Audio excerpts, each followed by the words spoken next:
finally for me, how much is this the measure of your involvement as a football club now that you're facing the leaders, several months having faced them down at their place? Yes, it's one of the toughest tasks that you can have. So I have to give Mikael lots of praise because he has developed Arsenal into probably the most consistent side if you judge the last 3 years in Europe, given where they have finished also in the best league in the world and also so far. Yes, Champions League level, they had 8 games. They've won all 8 games. They won more or less the table on this level.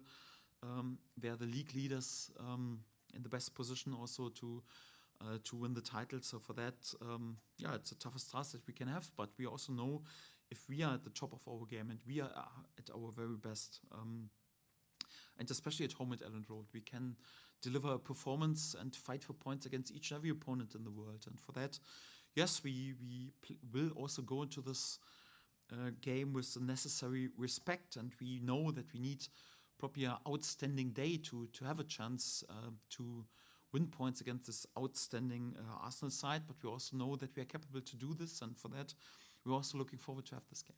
Thank you. Just moving on from that, Daniel, hello again, by the way.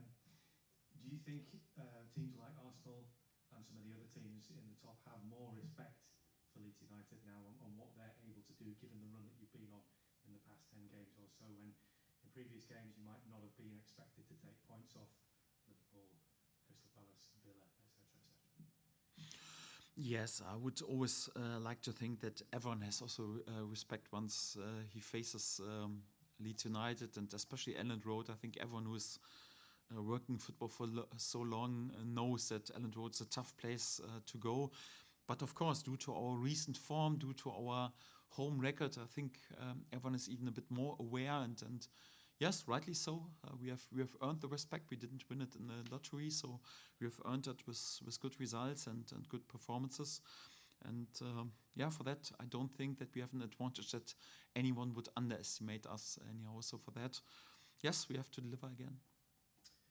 And given the way that some of the teams have been picking up points at the bottom end of the table now, Nottingham Forest and West Ham, I'm sure your players were all very well aware that there's still a lot of work that needs to be done, but does that give them just a little bit of an extra bit of motivation or push when they see other teams around below them thinking, right, well, we've still got a lot of work to do?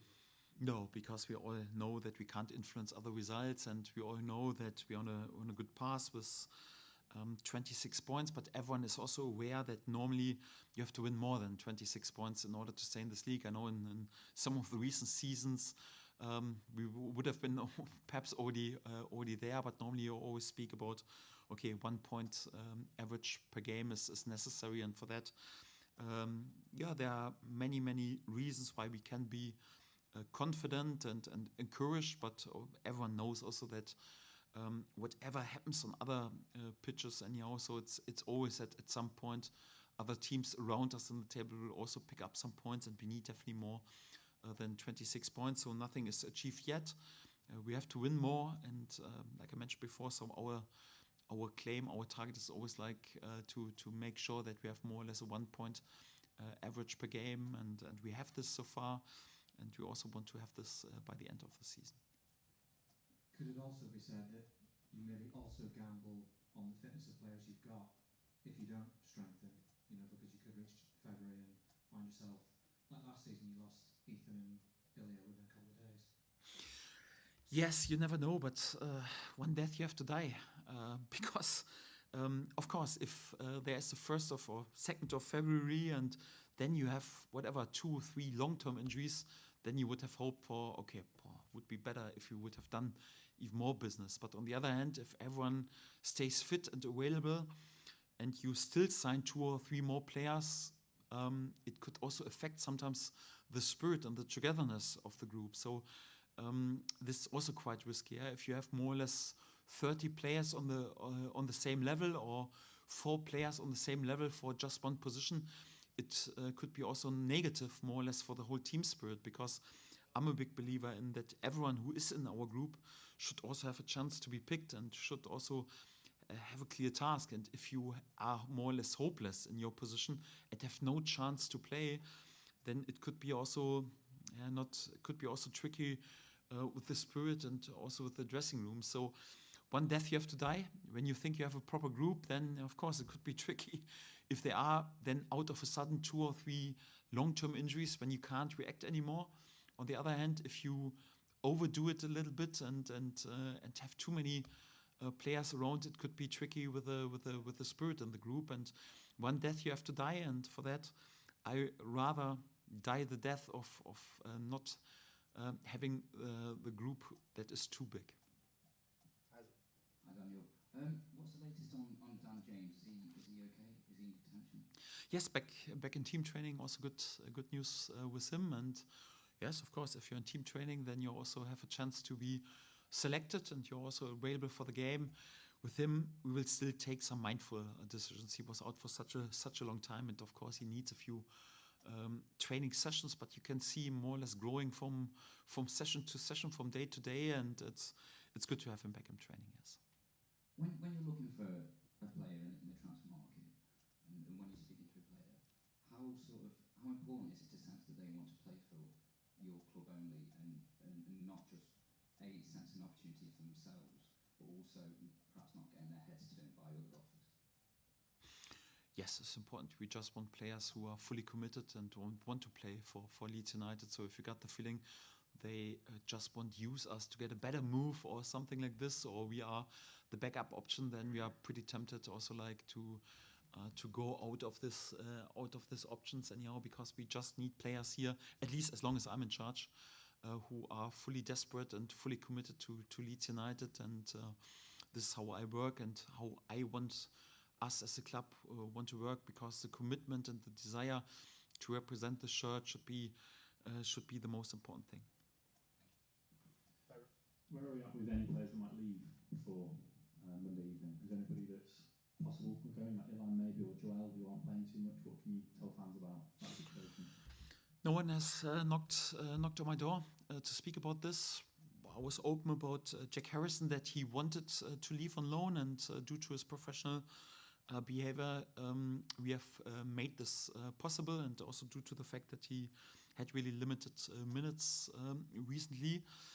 Apart from this, no one has knocked on my door and asked to leave, and I also don't expect this because all the players train fully committed, and I also back my players. I like my players. I've spoke about this. We need all of them, and we are also not tempted to send any player away, not at all. So we all need them, and for that I don't expect business. You never know on this level what happens in the upcoming days, but I have no indications that someone has an offer or wants to leave or something like this. So everything is relaxed and fully focused on the next tasks. Just on your earlier comments about academy players and sort of not wanting to block pathways, can you reassure any fans that might have heard that and believe that you now don't want to add in this window because you want to rely on those younger players to fill gaps as is necessary? No, that would also be a wrong message anyhow. Right now the priority is definitely that we want to make sure that we stay on this top level. And of course, for a young player who has never played on senior level, it would be too much to ask that he then plays a crucial part to make sure that in the crunch time period of the season, he makes sure that we assure our Premier League status anyhow. So it should be more or less a healthy development. So on the mid and the long term, for me, it's always important, like to have positions within our group, that young players from our academy who have done enough to earn a place in our training group, that we offer also the opportunity. If the group of just bought in players is too big, then we can't guarantee this. But as long as I'm in charge, I will always have a few positions anyhow for younger players who can train with us, who can grow with us. And if they have an outstanding development, who knows, perhaps even make their debut on Premier League level, or get minutes on this level, like we've done, for example, with the 17-year-old Archie Gray, who was always a consistent player then, more or less. If a player earns this, we will do this, but it would also be nonsense right now to say, come on, we don't sign a player because a 16, 17-year-old guy should make sure that he shines on Premier League level. So I think it's important to do it mindful. If we got the feeling there is a player out there who is affordable and makes us better, we will also do this. and there will still be spots in our group also to train with us. I think a good balance is always needed, and I wouldn't rule out a transfer. So, but I don't want to speak too much about where we perhaps are looking at, because out of the reasons, because otherwise the price would just go up anyhow, and for that it makes no sense. I want us to also, if we would go into negotiations, then to do this in a strong position. Thank you. Mark? Daniel, do you sense this is another pivotal period in the season? You've got Arsenal, Chelsea, Villa and Man City in the next 6 matches. Yes, tough. To be honest, tough run of fixtures, but we had already a few tough runs of fixtures, and even during this period, a bit surprisingly, perhaps sometimes we have collected many points. And for me, it's also not important if we win perhaps points in games where the outside world, it's a bit more winnable in comparison to playing some of the top sides. We want to make sure that we deliver our best possible performance in each of the game. And if you have a chance to win points against teams who are in the top positions, then we also go for it. We had also surprising results, perhaps against Liverpool, for example, or against Chelsea, where we came pretty close also to have surprising points away at the Etihad. And for that, we are also not scared anyhow, and we think, just the games after will be decisive. If we have the chance also in the upcoming weeks to collect points, it would help our situation, and for that we are desperate to do this, yes. Arsenal have had a bit of a wobble in the last 3 matches. Just out of interest, do you think they've got what it takes to get the title won this season? Yes, wobble is also relative. I've just checked their last results. They have lost 1 game. Also a bit unlucky against Man United 2-3. Before, I just saw win, draw, win. On Champions League level, I just saw wins anyhow. Even as the league leaders, sometimes you have a game when, with a late goal, you can also lose, sometimes unlucky. I would have preferred that it wouldn't have happened in the last game, because it makes, normally, when you're on such a level, then it's more or less you're even more switched on in the next games. In the next game, I think it doesn't make our task any easier, if I'm honest. But sometimes you can't choose, and for that we are very aware that so far the best team in this season visits us at Elland Road. So far, the best European team in the Champions League visits us at Elland Road, and for that we are respectful. But we also won't play with fear, that's for sure. Just on the last 3 league games, obviously Arsenal failed to win. How much can you take from just them 3 games? I know you said they might have been a bit unlucky against Manchester United, but against Forest and the game before that against Liverpool.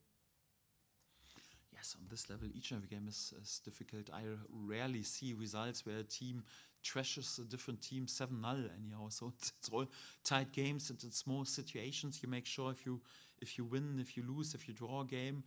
And although you are the better side, you can sometimes even draw, or sometimes lose a game. So for that, I wouldn't overinterpret too much into when there is sometimes a little weaker performance, or sometimes just a draw, or even a loss. We know we face the best side in the Premier League so far. We face the best side in Europe so far, and for that, I don't take any encouragement, and I'm far away from thinking, underestimating Arsenal's strength, or think, right now they are not in the best possible position. I have a look on their squad, and they were even with the B team able to win on Champions League level.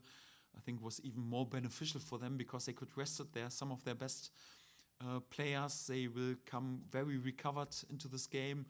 It was the other way around. They gave important minutes away and confidence away of players who just came back from injuries. I think also beneficial for some players, also beneficial for the spirit in the group, that everyone in the group is needed. I think they will be back to their very best at the weekend, but this doesn't mean that we should shy away or have to crumble anyhow. So even if Arsenal is at its best anyhow, we want to make sure that we are competitive. You mentioned obviously the B side that they played in the Champions League in midweek. How do you approach that, obviously with so much attacking talent in the side? Yes, to make sure that we always find a good balance out of a good structure against the ball, out of very aware and awake defending behavior. If you don't do the basics in terms of defending right against these top sides with so much quality, then you have no chance. Also to expect that we face a very effective side. More or less like on our first away game, every shot on target was a goal. And here also we can't afford to allow them too many chances. It's important that we reduce it to the absolute minimum. Also very, very strong set-piece side as well. So let's make sure that we don't allow them too many corners, too many wide area free kicks will also be important. On the other hand, also to make the most out of our possession, also to create chances and to scare their goal. And whenever it's possible, I don't think that we will create 10 1-against-1 situation on their goalkeeper. Whenever we are there, that we are also effective in using our chances, a bit more effective than we were, for example, in the last away game at Everton, where we also missed a few chances, especially in the first half. So a good balance is, like always, needed.